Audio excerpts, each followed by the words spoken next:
Before the video starts, I want to give a quick thank you to all the support recently.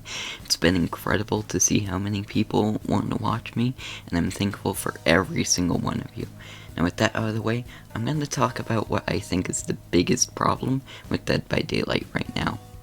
As you may know, BHVR has been getting hammered lately by its community, and even some people from outside the community.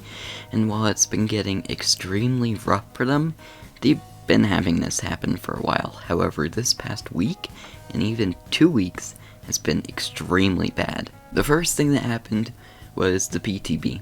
Came out like 2 weeks ago, and mainly, the thing that had the community in the most uproar was the UI. It released, and lots of people hated it. They also changed how the injured status looks by having the injured being a glowing red aura that pulses around the survivor's portrait, making it even for people who aren't colorblind, which I'll get to after this.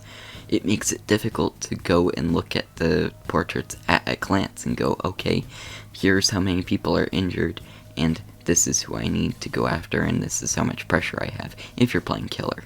Overall, the UI was a mess, and so many people hated it, and it shouldn't have come out that way. Only a few days later, a clip emerged from Almo's stream with him responding to someone asking about the colorblind settings.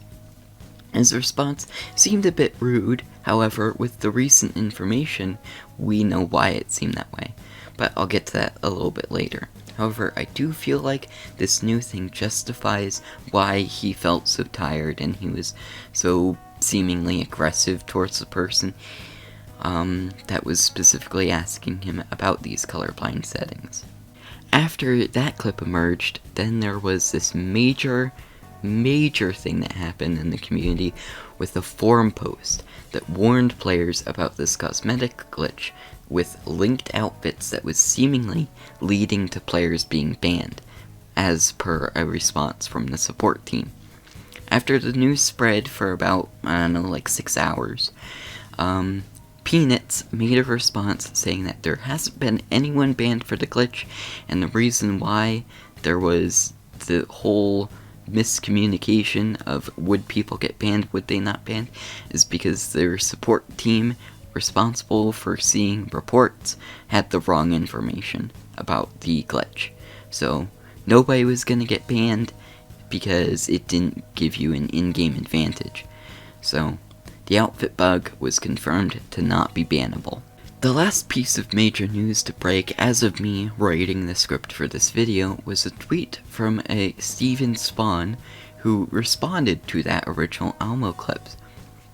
2 hours after the tweet, Dead by Daylight's Twitter account responded with their work-in-progress colorblind settings that they have been, and I quote, working on a colorblind mode for some time now, and we are planning on releasing shortly, end quote.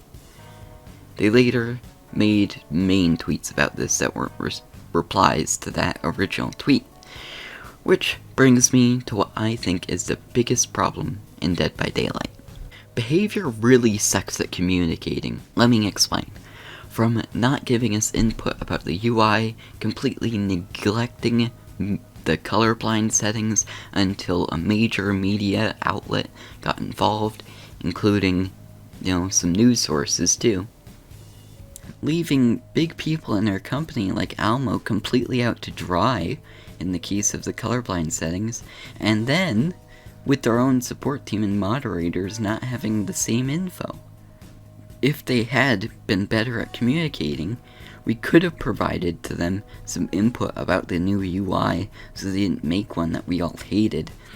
They could have saved Almo so much of the bad hate and the bad comments that he got by just telling him that the colorblind settings were coming. So all he would have had to have said is that they're coming soon, and that's it. He had, and the reason why Almo doesn't deserve any of the hate, at least for the colorblind mode, is this proves he had no idea that it was being worked on, and they never told him. It was something that he had no control over, and seemingly BHVR has been working on it for a while, and BHVR just refused to communicate to him that they have been working on it. If they had communicated better with their 4 mods and their support team, there wouldn't have been so much confusion around the cosmetic glitch.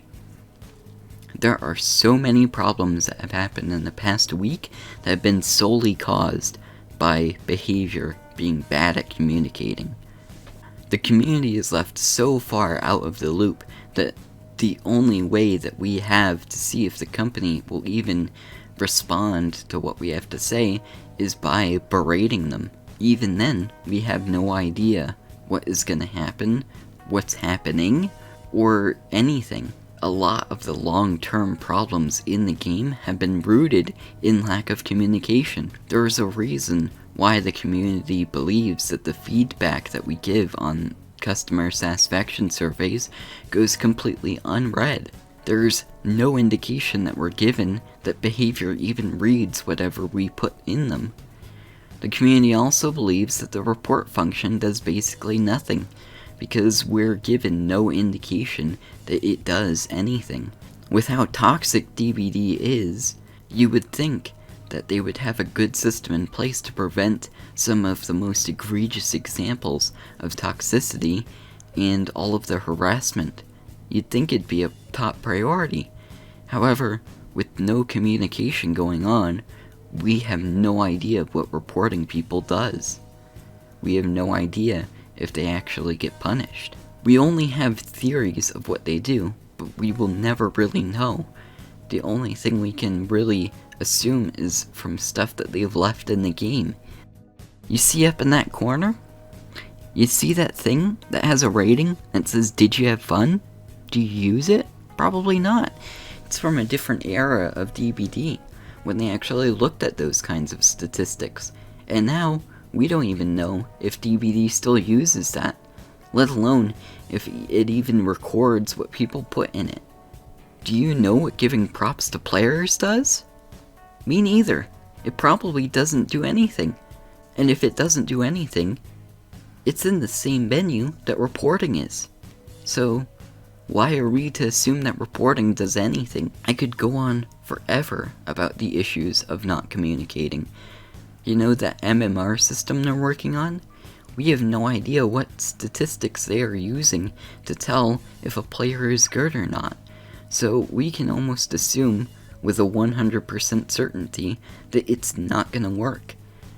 Scott Jund did a really good detailed video on how a ranking system for Dead by Daylight could work, but in how it would be so complicated that without knowing what statistics they are using to measure skill, there is no way to know whether or not it's gonna work, or if it's even good until they put it in the game, and even then, we can only theorize of what it's tracking. So, how can we trust that behavior is gonna make an MMR system that isn't gonna be a complete disaster?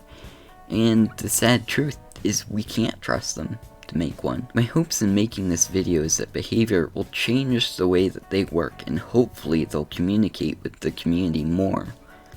Makote says this is our game, but for now it still feels like they are the ones making the decisions, and it isn't a group effort. They don't listen to the community, or if they do, they don't give us any indication that they are.